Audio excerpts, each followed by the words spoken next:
Halo semua, terima kasih telah berkunjung ke channel ini. Pada video kali ini aku akan bagikan bagaimana cara melakukan regresi linear multivariabel di mana variabel independennya adalah kontinu dan variabel independennya kategorikal. Ya, pada videoku sebelumnya aku sudah sharingkan juga mengenai cara memilih tipe regresi berdasarkan variabel dependen. Silahkan teman-teman lihat, aku sematkan linknya di kolom deskripsi. Langsung kita melihat ya tipe regresi linear multivariabel. Ketentuannya adalah pertama, variabel dependennya harus kontinu, sedangkan untuk variabel independennya bisa saja kontinu atau kategorikal. Serta pemenuhan asumsi lain berdasarkan literatur yang teman-teman miliki, bahkan riset-riset terdahulu yang menggunakannya. Sebagai contoh kasus, ya saya memiliki 3 variabel di sini, 1 variabel dependen dan 2 variabel independen. Variabel dependennya adalah toleransi, di mana untuk melihat toleransi ini yang diukur menggunakan skor toleransinya. Sedangkan variabel independen yang kedua yaitu suku, saya buatkan kodenya juga suku Jawa 1, suku Batak 2, dan suku lainnya 3. Artinya suku selain dari Batak dan Jawa. Dari variabel independen ini bisa kita lihat bahwa ini merupakan variabel tidak menunjukkan tingkatan ataupun tidak menunjukkan mana yang lebih tinggi ataupun lebih rendah. Hanya saja kode ini 1, 2, 3 untuk memudahkan bagaimana kita nanti entry data bersifat numerik ke dalam statanya. Untuk variabel independennya, laki-laki saya buatkan kode 0, kemudian perempuan saya buatkan kode 1. Variabel ini juga tidak menunjukkan tingkatan antara laki-laki ataupun perempuan. Dari 3 variabel ini, saya misalkan saya buatkan model statistikanya seperti ini, di mana variabel independen sebelah kiri, kemudian variabel dependennya sebelah kanan. Ya, di sini kita bisa melihat ya asosiasi prediksi. Yang pertama, suku terhadap toleransi, kemudian jenis kelamin terhadap toleransi. Jadi kalau ingin membangun 2 hipotesis sudah bisa dari 3 variabel ini, 1 variabel dependen dan 2 variabel independennya. Untuk praktik di dalam statanya, aku sudah sediakan data ya untuk bisa kita pelajari bersama.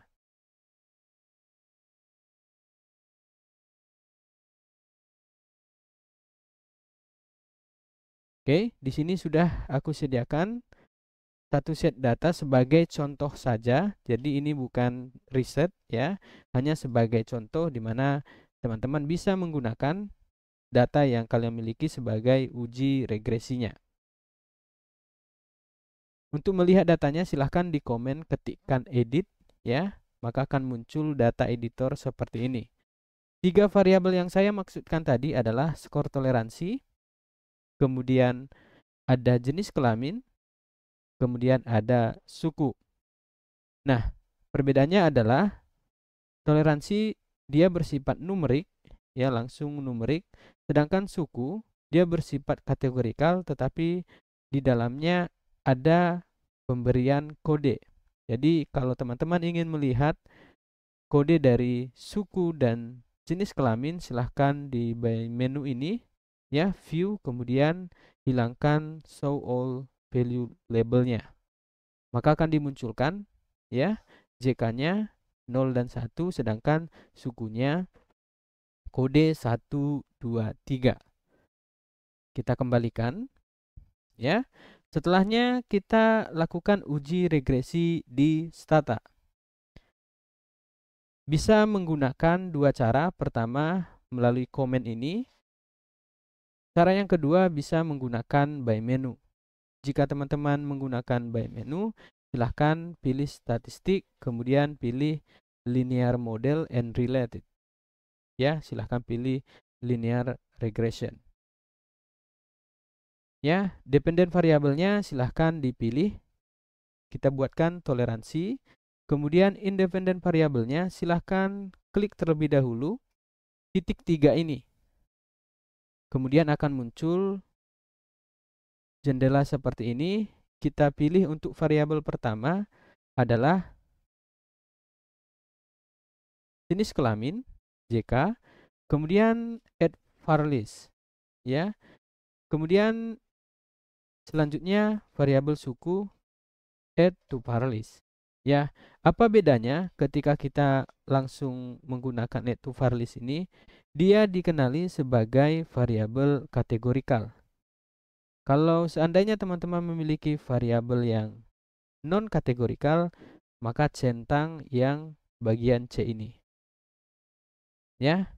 Tapi kalau tidak, add to var list, maka dia akan dikenali sebagai variabel kategorikal. Kemudian oke. Kemudian setelahnya submit. Ya, kita tutup. Maka akan dimunculkan tabel yang berisi informasi regresi toleransi, variabel jenis kelamin, dan suku interval. Yang paling umum, ya, yang juga saya ketahui, yang paling sering dibaca adalah informasi mengenai number of observasi, kemudian R-square ataupun adjusted R-square. Yang ini adalah R-square-nya yang sudah dikondisikan. Kemudian nilai daripada koefisien, selanjutnya nilai daripada p-value-nya. Ya, pertama saya mengajak teman-teman untuk melihat number of observation-nya, berarti sampel kita dalam regresi ini sebanyak 189. Kedua, nilai p-value-nya dilihat dari p lebih besar daripada t. Ya.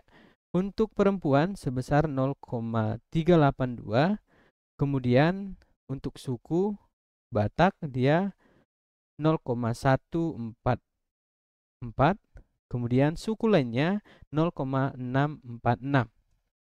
Di mana pada awal penelitian ataupun penulisan proposal kita menentukan ambang batas nilai signifikansinya, ya, 5% ataupun 0,05 yang paling sering digunakan dalam ilmu sosial. Untuk membacanya, berarti kita bisa melihat bahwa angka ini, angka suku Batak tadi, kemudian suku lainnya tadi, itu lebih besar daripada 0,05. Artinya, tidak terdapat asosiasi signifikan antara jenis kelamin, suku, dan toleransi. Karena nilai p-value-nya lebih besar daripada 5% ataupun 0,05. Seperti itu. Ya, kemudian yang kedua, kita bisa membaca nilai koefisiennya. Ya, pertama sekali yang pasti harus kita lakukan adalah, karena ini variabel kategorikal, di mana variabel kategorika yang lain itu bisa tidak disebutkan dalam tabel. Misalnya ini perempuan, sedangkan laki-lakinya tidak. Kemudian ini tadi 3 kategorikal, yang disebutkan hanya 2 kategorikal dalam tabel ini. Artinya yang tidak muncul dalam tabel ini kategorikalnya sebagai pembanding. Ya, kita compare misalnya antara laki-laki dan perempuan, kemudian antara suku Jawa dan suku Batak dan suku lainnya. Jadi jika membaca nilai koefisien ini, berarti ya di sini angka nilai koefisiennya 3,94 dan positif. Ya, ingat bahwa perlu untuk kita ketahui angka itu apakah positif atau negatif. Ya, Jika positif, maka bisa kita lihat bahwa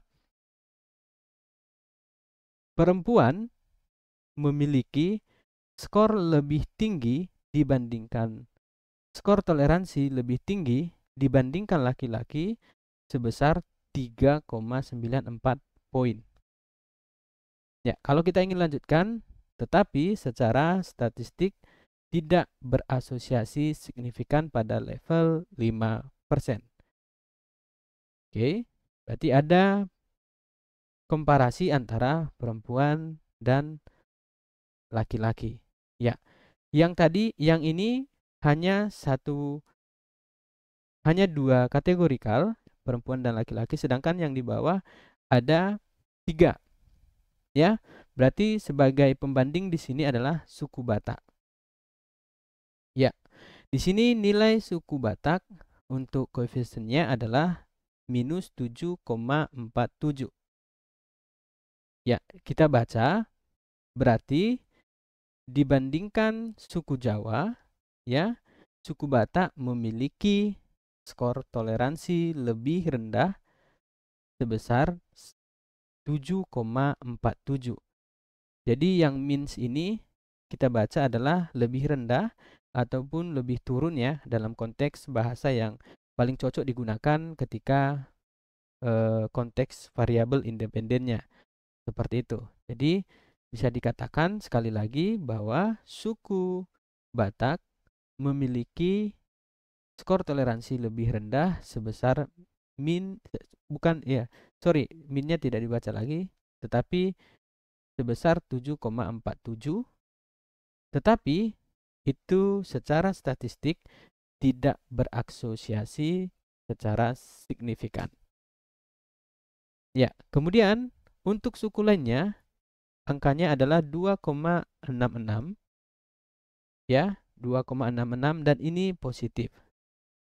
Ya, jika kita baca dan compare dengan suku Jawa, suku lainnya memiliki, ya, skor toleransi lebih tinggi sebesar 2,66 poin dibandingkan dengan suku Jawa. Ya, jadi lanjut lagi, kalau kita ingin menghubungkannya ke dalam nilai p-value-nya, tetapi secara statistik itu tidak signifikan pada level 0,05 atau 5%. Seperti itu. Jadi cara bacanya adalah pertama tentukan dulu pembandingnya, kemudian nilai koefisiennya pastikan dia negatif atau positif, ya. Jika positif berarti dia bisa dikatakan lebih tinggi atau meningkat, sedangkan yang negatif bisa lebih rendah, lebih turun, ataupun yang menunjukkan makna negatif, seperti itu. Ya, ini adalah contoh saja, ya, bukan berdasarkan riset, di mana dataset tadi itu saya buatkan sebagai contoh, ya. Kemudian yang selanjutnya kita baca nilai R square-nya. Untuk membaca nilai R square-nya, di sini dimuat 0,0226. Nah, ini kita ubah dulu ke dalam persen, berarti sekitar 2,26%. Ya. Nah, cara bacanya adalah variabel jenis kelamin, ya, dan suku berkontribusi sebesar 2,26% terhadap variansi skor toleransi.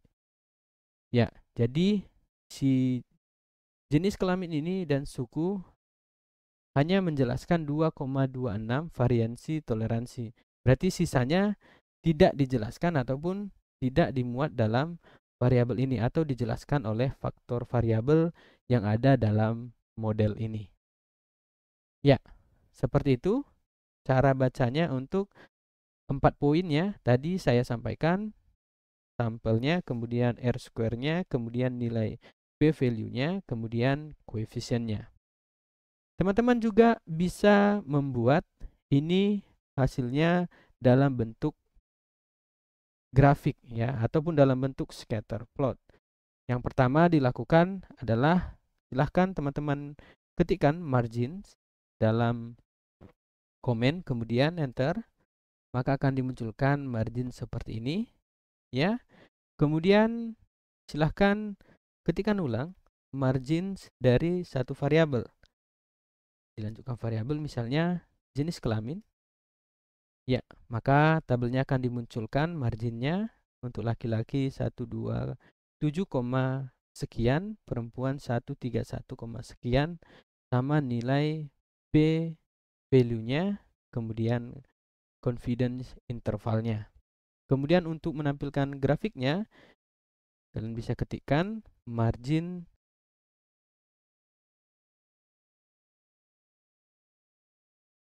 plot ya, maka akan dimunculkan tabel seperti ini. Dari tabel ini bisa kita lihat bahwa laki-laki memiliki skornya lebih rendah dibandingkan perempuan dalam bentuk predictive margin ya 50%. Sisanya 5% tadi yang 0,05. Begitu juga bisa kita lakukan untuk melihat margin plot dari suku ya. Kalian bisa lakukan ketikkan margin suku, enter, maka akan dimunculkan ya margin dari Jawa 131, Batak 123, dan suku lainnya 133. Kemudian bisa kalian buatkan margin plot untuk suku, maka akan dimunculkan ya predictive margin of sukunya Jawa di atas 130, Batak ya di bawah 130, di atas 120, kemudian suku lainnya di atas 130. Dari margin plot ini bisa kita lihat bahwa yang paling rendah skor toleransinya adalah Batak, kemudian linear prediction-nya ya, maksud saya untuk suku lainnya paling tinggi, sedangkan Jawa nomor 2. Ya, untuk edit ini mengubah warna atau menyertakan informasi lainnya dalam tabel ini, kalian bisa klik kanan pada tabel pada gambar ini, kemudian start graph editor, maka akan dimunculkan ya pilihan-pilihan yang bisa memungkinkan kita lakukan untuk mengubah margin plot ini. Ya,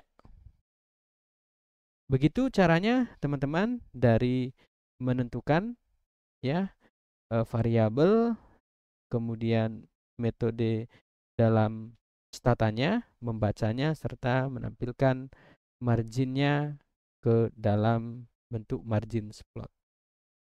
Semoga informasi ini bermanfaat. Silahkan komen di kolom komentar jika ada yang ingin ditanyakan atau disampaikan.